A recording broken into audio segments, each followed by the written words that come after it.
सुन्दर महाभारत श्रृङ्खलाका पहाडहरूलाई छिचोल्दै ग्रामीण भेगलाई अन्वेषण गर्न चाहनेहरूको लागि ललितपुरको दक्षिण पूर्वी भेग महाङ्काल गाउँपालिका राम्रो विकल्प हुन सक्छ। राजधानीबाट लगभग 45 किलोमिटरको मात्रै दूरी रहेको महाङ्काल गाउँपालिका करिब 82.44 वर्ग किलोमिटर क्षेत्रफलमा फैलिएको छ। यस गाउँपालिकाको पूर्वमा काभ्रेपलाञ्चोक जिल्ला, पश्चिममा कोन्जुसोम र बागमती गाउँपालिका, उत्तरमा कोन्जुसोम गाउँपालिका र दक्षिणमा बागमती गाउँपालिका र मकवानपुर जिल्ला पर्दछन्। साबिकका गाविसहरू बुखेल, मानिखेल, गोटीखेल, कालेश्वर, चन्दनपुर र ठुला दुर्लुङ गाविसहरू समेटेर जम्मा 6वटा ओडाहरूमा कायम गरिएको छ महाङ्काल गाउँपालिकालाई। यस गाउँपालिकामा विभिन्न जात जातिको मिश्रण बसोबास छ भने लोपोन्मुख भनिएको बराम समुदायको पनि बसोबास छ। यहाँ कृषिमा निर्भर यहाँका बासिन्दाको प्रमुख आय स्रोत दूध तथा दुग्ध उत्पादन, तरकारी खेती हो भने यस गाउँपालिका नेपालकै गुल्मी जिल्लापछि अर्गानिक कफी उत्पादनको लागि दोस्रो प्रमुख उत्पादक गाउँपालिका हो। कृषिलाई मुख्य पेशा बनाएका यहाँका स्थानीयवासीहरूको दूध उत्पादनले काठमाडौँ उपत्यकाको मागलाई धान्ने सामर्थ्य राख्दछ। दैनिक 30,000 लिटर दूध उपत्यका भित्रने गर्दछ यस गाउँपालिकाबाट। दूध उत्पादन यहाँको प्रमुख स्रोत भएको हुनाले यस गाउँपालिकाले आफ्ना स्थानीयवासीहरूको जीवनस्तर उकास्न निम्न आय स्तर भएका कृषक परिवारलाई भैँसी अनुदान दिने गरेको छ। गत वर्ष मात्रै 64वटा भैँसी अनुदानमा दिइसकेको यस गाउँपालिकाले यो आर्थिक वर्षमा 2 करोड बजेट भैँसी अनुदानका लागि छुट्याएको छ। 80% गाउँपालिका र 20% कृषक स्वयंले बेहोर्ने शर्तमा अनुदान दिइन्छ भने कृषकहरूलाई गोठ सुधार, घाँस खेतीबारे चेतनामूलक कार्यक्रमहरूको पनि बेला मौकामा आयोजना गर्ने गरेको छ महाङ्काल गाउँपालिकाले। 1 नम्बर ओडा चाहिँ पशुपालनको हिसाबले, उत्पादनको हिसाबले, तरकारी खेतीको हिसाबले चाहिँ एकदमै नम्बर 1 मै पर्छ। हाम्रो यहाँको उत्पादन अहिले पनि दैनिक चाहिँ हाम्रो 8.5 देखि 9,000 लिटर चाहिँ दूध मात्रै तपाईँको यहाँबाट काठमाडौँ जान्छ। तरकारीको हकमा चाहिँ अब यहाँ व्यवसाय किसानहरू धेरै छन्। तपाईँको यहाँ चाहिँ प्रत्येक किसानहरूको चाहिँ फर्म दर्ता भएको, उहाँहरूको 8-10वटा गाईबस्तु पाल्ने, 8-10 रोपनी जग्गामा चाहिँ तरकारी खेतीहरू गर्ने त्यो खालको एउटा उर्वरै भूमि छ यो हाम्रो ओडामा चाहिँ। गत वर्ष चाहिँ हामीले हाम्रो ओडामा 16वटा बेसी अत्यन्तै निम्न वर्गका व्यवसाय अहिलेसम्म सुरु नै गर्न नसकेका त्यस्ता किसानहरूलाई चाहिँ ओडा र पालिका बसेर हामीले संयुक्त रूपमा छनौट गरेर विवादरहित ढङ्गले प्रत्येक किसानलाई एक-एकवटा भैँसी चाहिँ हामीले वितरण गरेका छौँ। कृषिलाई मुख्य पेसाको रूपमा अङ्गाले पनि भिरालो जमिन हुँदा कृषिमा व्यवसायीकरण नभइसकेको अवस्थामा यहाँका बासिन्दाले लौट सल्लाहको खेती पनि गर्दै आएका छन्। नेपालको पहाडी इलाका भिरालो पाको जमिनकै कारण कृषकहरूले त्यसको फाइदा उठाउन सकेका छैनन्। बिस्तारै अनुसन्धान र भिरालो जमिनको सदुपयोग गर्दै कृषकहरूलाई कुनै नगदे बालीको खेती गर्न हरेक स्थानीय निकायहरूले प्रोत्साहन गरिरहेको हुन्छ र यसको उदाहरण यहाँ उत्पादन हुने लौट सल्लाहलाई लिउँ। क्यान्सर रोगको किमोथेरापीमा प्रयोग हुने औषधीय गुणले युक्त लौट सल्लाह यहाँ बिस्तारै आफ्नो उत्पादन बढाउने क्रममा छ। हाल यहाँ कच्चा पदार्थको रूपमा उत्पादन भइरहे पनि भविष्यमा गाउँपालिकाले यसको सङ्कलन तथा प्रशोधन केन्द्रहरू बनाउने योजना पनि बनाइरहेको छ। लौट सल्लाह भनेको फेरि यो क्यान्सर भएको बिरामीलाई किमो दिने औषधि बन्ने चिज रहेछ।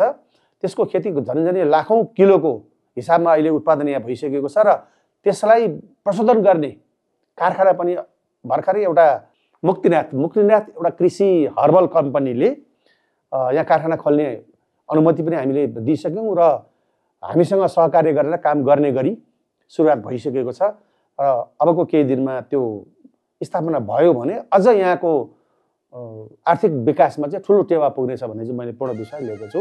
यस गाउँपालिका आन्तरिक पर्यटनको पनि एकदम राम्रो सम्भावना बोकेको गाउँपालिका हो। हिन्दू धर्मावलम्बीहरूमाझ बैतरणी तर्न पुण्य गर्नुपर्छ भन्ने आस्था छ र त्यही आस्था बोकी यहाँ प्रचलित बैतरणी धाम धार्मिक पर्यटनको राम्रो सम्भावना बोकेको धार्मिक स्थल थियो। तर गएको असोज 11 र 12 गतेको बाढीले बैतरणी धाम बगरमा परिणत भएको छ। आशा गरौँ भविष्यमा बैतरणी धामलाई गाउँपालिकाले पुनः जगेर्ना गरी पुनः सञ्चालनमा ल्याउनेछ।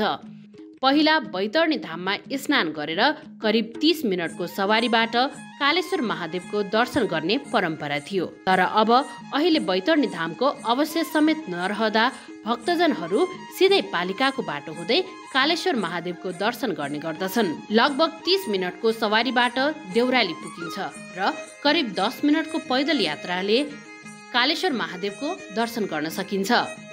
सतीदेवीको कण्ठपतन भई शक्तिपीठ उत्पन्न भएको र कालान्तरमा यस मन्दिरको नाम कालेश्वर रहन गएको हो।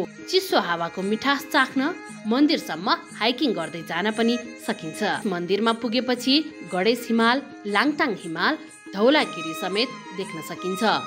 महाभारत श्रृङ्खलाको पर्वत टाकुराहरूलाई नजिकबाट निहाल्न चाहनेहरूको लागि कालेश्वर मन्दिर राम्रो विकल्प हुन सक्छ।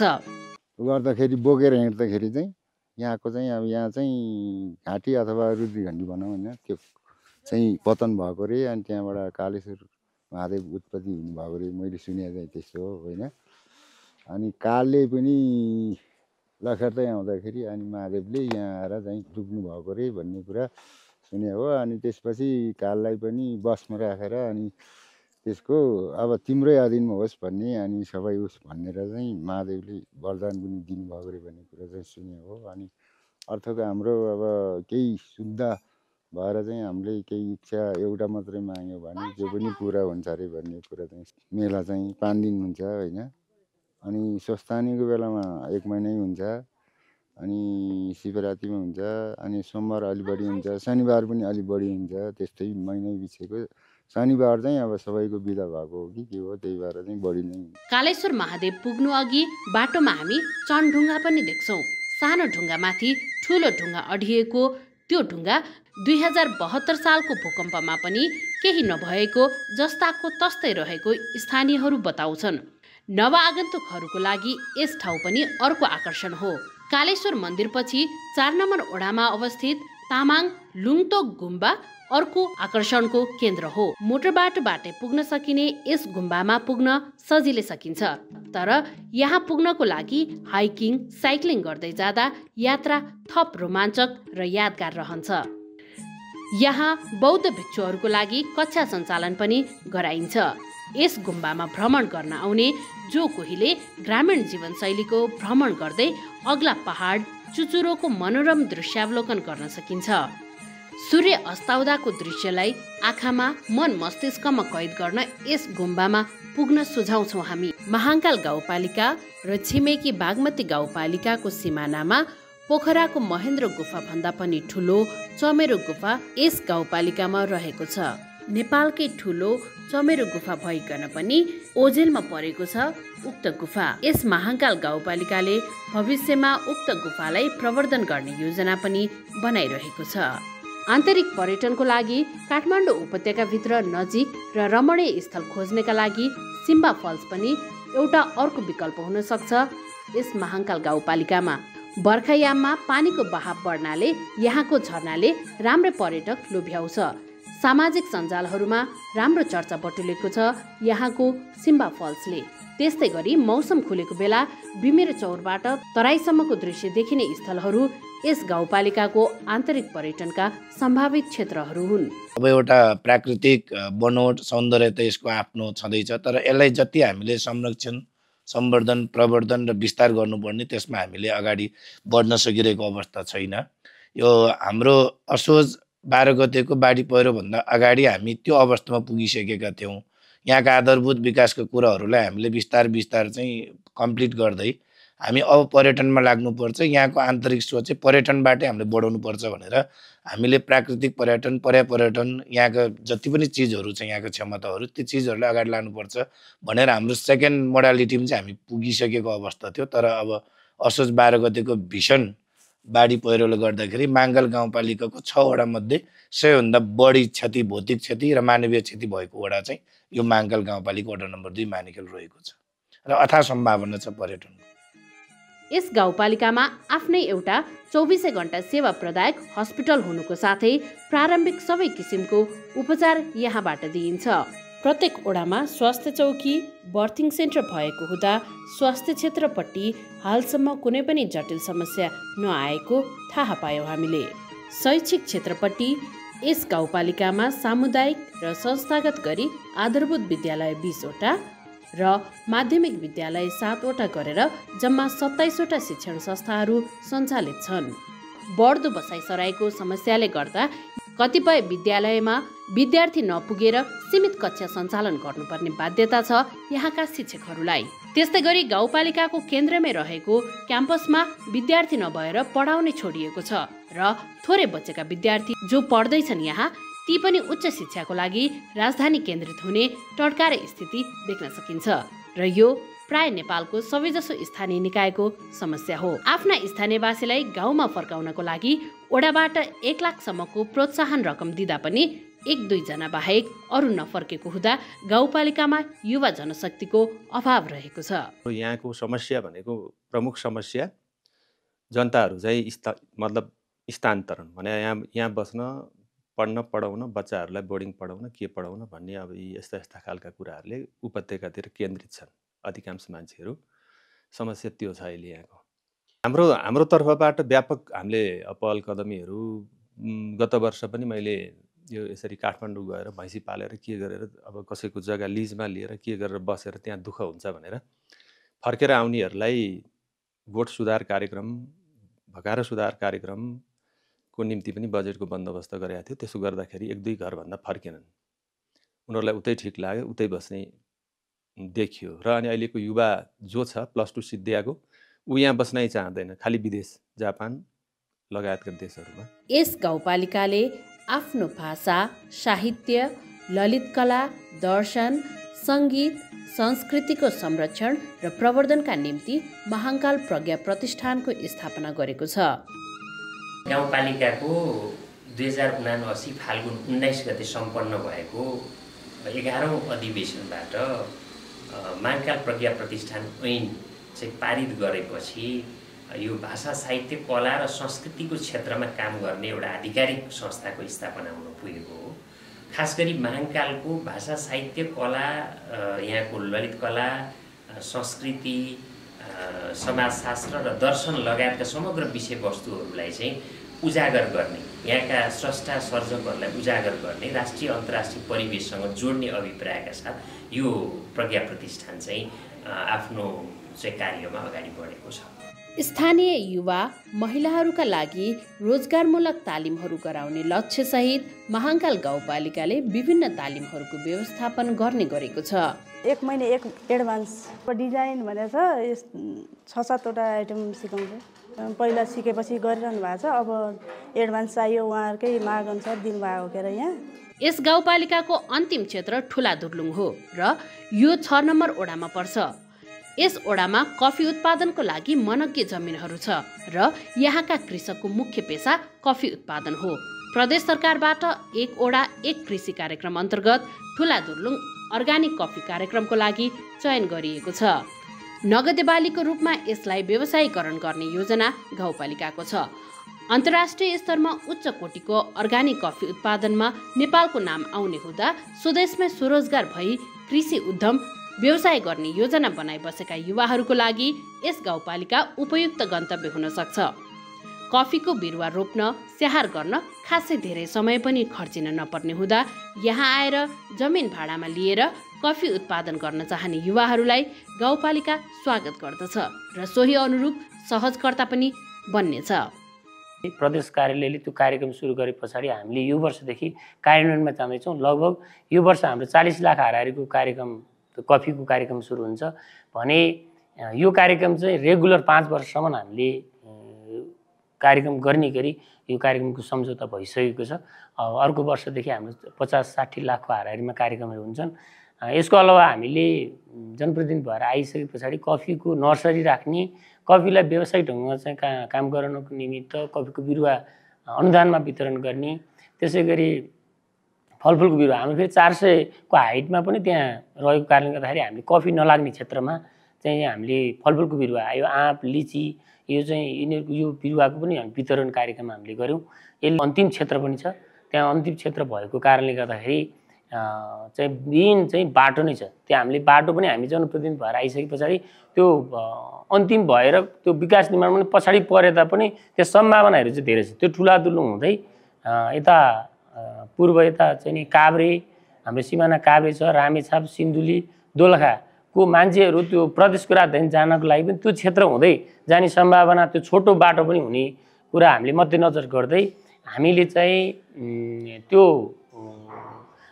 डिपिआर बनाउने, डिपिआर साथसाथै त्यहाँ चाहिँ योजना पनि प्रदेश कार्यालयमा चाहिँ त्यो डिपिआर पठाएर योजना पनि हामीले पारिसकेर त्यो कार्यान्वयनको चरणमा योजनाहरू रहिरहेको छ। यदि यो बाटो खोलेको खण्डमा हाम्रो त्यो माङ्गाल गाउँपालिकाको पनि त्यो 6 नम्बर अहिले जुन कर्णालीको रूपमा रहेको छ त्यो 6 नम्बर चाहिँ साँच्चीकै मान्छेहरू व्यावसायिक ढङ्गले पशुपालन, कृषिमा तपाईँ कफी खेती, अर्को व्यावसायिक ढङ्गले बाटो यो खुलेर हाइवे भयो भने केही मान्छेहरूले होटल व्यवसाय पनि त्यहाँ गर्न सक्ने सम्भावनाहरू र पर्यटनको हिसाबले पनि हाम्रो नमुनाको रूपमा यो कफीको अहिले मैले कुरा गरिसकेँ। नमुनाको रूपमा कफीको चाहिँ हाम्रो सहकारी मार्फत कफीको कारोबार हुन्छ। सहकारीले नै कफीलाई कलेक्सन गर्छ, सहकारीबाटै हामीले कार्यक्रमहरू डिस्ट्रिब्युसन गर्छौँ। सहकारीबाटै चाहिँ कफीको चाहिँ नि विभिन्न खालका यो कारखानाहरू खोलिएको छ र त्यो कारखाना मार्फत रोजगारको व्यवस्था पनि त्यहाँ भएको कारणले गर्दाखेरि हाम्रो त्यहाँ चाहिँ मोडल एउटा चाहिँ नमुनाको रूपमा रहेकोले विभिन्न खालका विभिन्न जिल्लाका मान्छेहरू कफीको अनुगमनको निमित्त पनि त्यहाँ आउनुहुन्छ।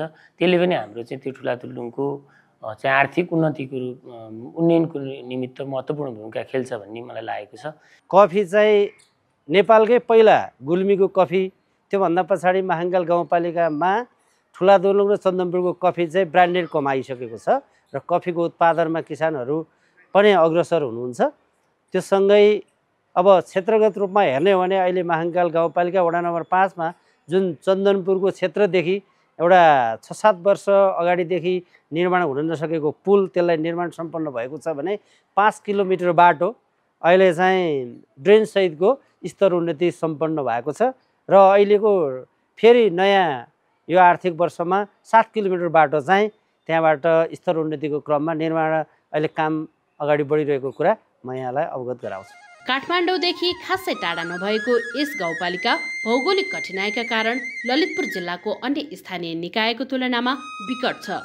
तर स्थानीय स्रोत साधनको सदुपयोग गरेर सडकको स्तरोन्नतिको काम गरिरहँदा गएको असोज महिनाको 11 र 12 गतिको अविरल वर्षाका कारण बाढी पहिरो आई ललितपुर जिल्लाकै सबैभन्दा धेरै क्षति भएको गाउँपालिका बन्न पुगेको छ। पूर्ण क्षति बेहोरेका स्थानीयवासीहरूको डेरी सेन्टर, गोठ, पाडो, पाडी, बाख्राखोर, माछा पोखरी, घाँस खेती गरेको जमिन, कुखुरा खोर लगायत क्षति भएका छन्। 1 नम्बर ओडामा 72,26,000 बराबरको क्षति, 2 नम्बर ओडामा 2,25,21,400 बराबरको क्षति, 3 नम्बर ओडामा 1,24,14,800 बराबरको क्षति, 4 नम्बरमा 8,85,000 बराबरको क्षति, 5 नम्बरमा 10,05,000 बराबरको क्षति र 6 नम्बरमा 75,05,000 बराबरको क्षति भएको कुल रकम 5,43,62,200 बराबरको क्षति भएको विवरण गाउँपालिकाले पेश गरेको छ। 13 जनाको मृत्यु हुनुको साथै 150 किलोमिटर बाटो क्षतिग्रस्त अवस्थामा छ। जो सर्वस्व गुमाएका पीडित हुन् उनीहरूको वासस्थानको व्यवस्था गर्नुपर्ने हुँदा कानुनी जटिलताका कारण गाह्रो भइरहेको छ यस गाउँपालिकालाई। यहाँको स्थानीयवासीको मुख्य पेसा नै कृषि भएको हुँदा क्षतिको राहतको लागि गाउँपालिका सम्बन्धित निकायप्रति छिटोभन्दा छिटो राहत माग गर्दछ। बाढी पहिरोको विकराल विपदका कारण यस गाउँपालिकाका विकास लक्षित योजनाहरूमा सीधा प्रभाव परेको छ। तथापि यहाँको आर्थिक सामाजिक विकासलाई गएको बाढी पहिरोले थप 10 वर्ष पछाडि धकेलिदिएको छ। म नागरिकहरूलाई निराश नहुनका लागि पनि म आग्रह गर्न चाहन्छु। स्थानीय सरकारको हिसाबले हामीले गर्नुपर्ने सम्पूर्ण कार्य हामीले सकेन भने प्रदेश सरकार, सङ्घ सरकारसँग पनि भनेर यो दक्षिण ललितपुरको महाङ्काल गाउँपालिका केन्द्रलाई केन्द्र बनाइराख्नको लागि हाम्रो हर प्रयास रहनेछ भन्ने म सम्पूर्ण नागरिकहरूमा आह्वान पनि गर्न चाहन्छु। अहिले चाहिँ समस्या बाटोघाटोको अलि कमजोर व्यवस्थापन छ। हामीले जेन किन चाहिँ खोलेका छौँ, बाटो टोल जाने बाटो खोलेका छौँ, त्यो पनि पर्याप्त छैन। अहिले मेन बाटै पर्याप्त भएन। अहिले हामीसँग मेन बाटै यो बर्खामा चल्छ चल्दैन भन्ने हामीसँग चाहिँ डाउट छ, तैपनि हामी चलाउने गरी लागिरहेका छौँ। यहाँको मेन आय स्रोत भनेको यहाँको बजार भनेकै काठमाडौँसम्म छ। दुध बजार र तरकारीको बजार काठमाडौँसम्म पुर्याउनु पर्ने चाहिँ चुनौती छ।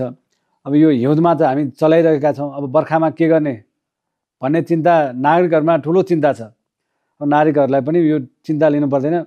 बर्खाको बेलामा पनि हामी निरन्तर रूपमा मुख्य बाटो चाहिँ चलाउँछौँ। त्यसका लागि महाकाल गाउँपालिका हर प्रयास गरिरहेको छ भन्न चाहे। अनि हामी बजारसँगै देखेको बाढीले थुप्रेको त्यो ठुलो बगर रास, त्यो देख्दा नागरिकहरूले गाउँपालिकाले केही नगरेको हो कि भन्ने पनि एउटा आवाज जनगुनासो सुन्न पाइन्छ। यो चाहिँ हामी बर्खा आउनुभन्दा अगाडि नै चाहिँ यो गाउँपालिकाले यो उठाएर यसलाई पहिलाको अवस्थामा खोला बग्ने अवस्थामा पुर्याउँछ। त्यो हुँदा पनि नागरिकहरूलाई अलिकति राहत चाहिँ हुन्छ जस्तो महसुस मैले गरेको छु। गाउँपालिकाका विकास लक्षित योजनाहरूलाई नेपाल सरकारको मातहत मूर्त रूपमा ल्याउने कार्य प्रशासन विभागको रहन्छ र यस गाउँपालिकाको प्रशासन प्रमुख भई आउनुभएको प्रमुख प्रशासकीय अधिकृतज्यू आफ्नो कार्यदायित्वबारे हामीलाई यसरी बताउनुहुन्छ। विशेष गरी चाहिँ यहाँ मैले विशुद्ध रूपमा प्रशासनको चाहिँ हेड प्रमुखको रूपमा रहेर पहिलो चाहिँ कार्यपालिका बैठक सञ्चालन गर्नुपर्ने हुन्छ। त्यसमा चाहिँ जनप्रतिनिधिहरूले चाहिँ हरेक किसिमका नीतिगत निर्णयहरू लिनुहुन्छ। त्यस्ता किसिमका निर्णयहरू चाहिँ कोही निर्णयले गएर चाहिँ सङ्घीय कानुनलाई चाहिँ कन्ट्राडिक्ट गरिरहेका हुन्छन्, कुनै निर्णयहरूले प्रदेश कानुनलाई कन्ट्राडिक्ट गरिरहेका हुन्छन्। त्यस्तो अवस्थामा हरेक किसिमका उहाँहरूका निर्णयलाई चाहिँ बुझेर त्यसलाई चाहिँ प्रमाणित गर्ने अनि सही किसिमका कामहरूलाई अगाडि बढाउने हो।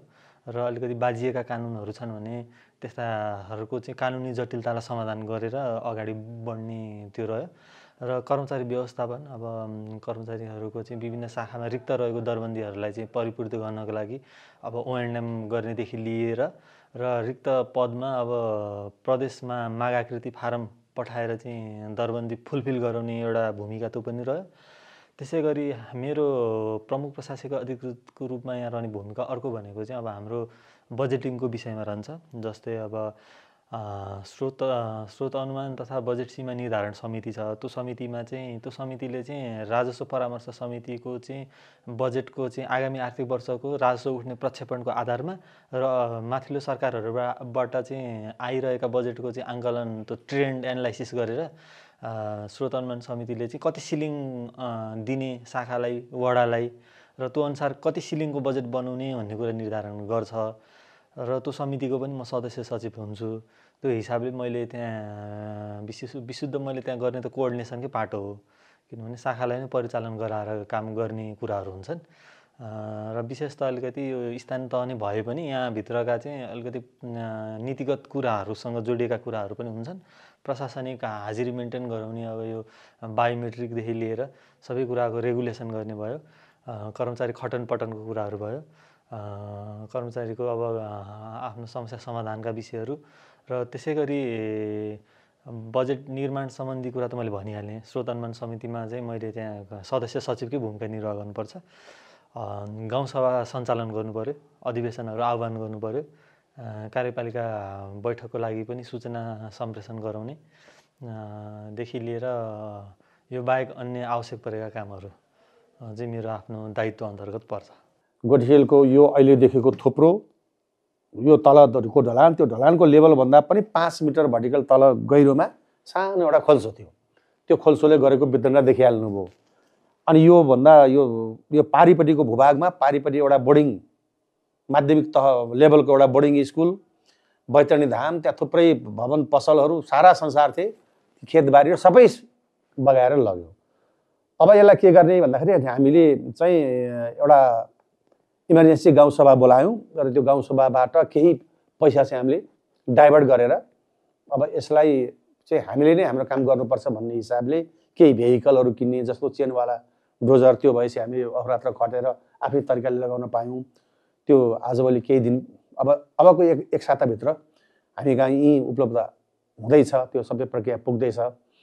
अनि लगायत अब यो खोलालाई नियन्त्रण गर्दै यो भूगोललाई नै पहिलाको भन्दा पनि अझ उत्कृष्ट भूगोल बनाउने भन्ने योजनामा हामी लागिरहेका छौँ। त्यसको लागि हामीले एउटा डिपिआर बनाउनको लागि जिम्मा दिएका छौँ।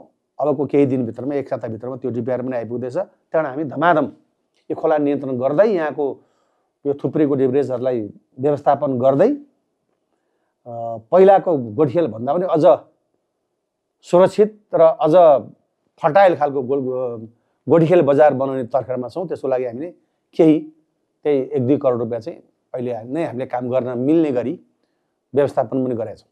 प्रदेश तथा सङ्घ सरकारबाट जस्तो खालको सहयोग पुनर्निर्माणको हुनुपर्ने हो, आजको मितिसम्म यसको लागि कुनै सहयोग गर्ने खालको प्रतिबद्धताहरू नआएको कारणले गर्दा हामी अझै पनि अन्यलमा छौँ। त्यसले गर्दाखेरि म यहीँबाट आह्वान गर्न चाहन्छु सङ्घ र प्रदेश, जसले क वर्गमा त राखिदियो हामीलाई क्षतिको हिसाबले, तर क वर्गले कस्तो खालको पुनर्निर्माणको लागि के पाउने र यहाँ मृत्यु भएका सम्पूर्ण जनलाई के कस्तो उद्धार राहतका कुराहरू प्याकेज दिने, अनि घरबारविहीन भएकाहरूलाई पुनर्वासको लागि कसरी कहाँ पुनर्वास गराउने भन्ने कुराहरू यद्यपि अन्यल छ। हुन त हामीले हाम्रै पालिकाको एउटा भूभागलाई छनौट गरेका छौँ, तर दुःखको कुरो सङ्घीय सरकारबाट यसको लागि अनुमति दिएको अवस्था छैन। हामी हारगुहार गर्दै हिँडिरहेका छौँ, तर सङ्घीय सरकारबाट यसको लेआउट बाटो चाहिँ खोलिदिने काम भएको छैन। यसले गर्दा सङ्घ तथा प्रदेश सरकारलाई यो बाढीको वितण्डाबाट प्रताडित भएको यो महाङ्काल गाउँपालिकालाई तुरुन्तै यथाशक्य चाँडोभन्दा चाँडो पुनर्वास र पुनर्निर्माणको लागि कार्यक्रम आओस् भन्ने कुरो पनि यहाँहरूको टेलिभिजन मार्फत म आग्रह गर्न चाहन्छु। विपदका कारण यस गाउँपालिका अहिले विक्षिप्त छ, तर समयमै सम्बन्धित निकायद्वारा सहयोग र राहतका योजनाहरू छिटोभन्दा छिटो बनी तत्काल कार्यान्वयन भइदिए यहाँको आर्थिक सामाजिक क्षेत्रमा छिट्टै विकास हुने थियो। स्थानीयवासीमा पनि नयाँ आशा पलाउने थियो।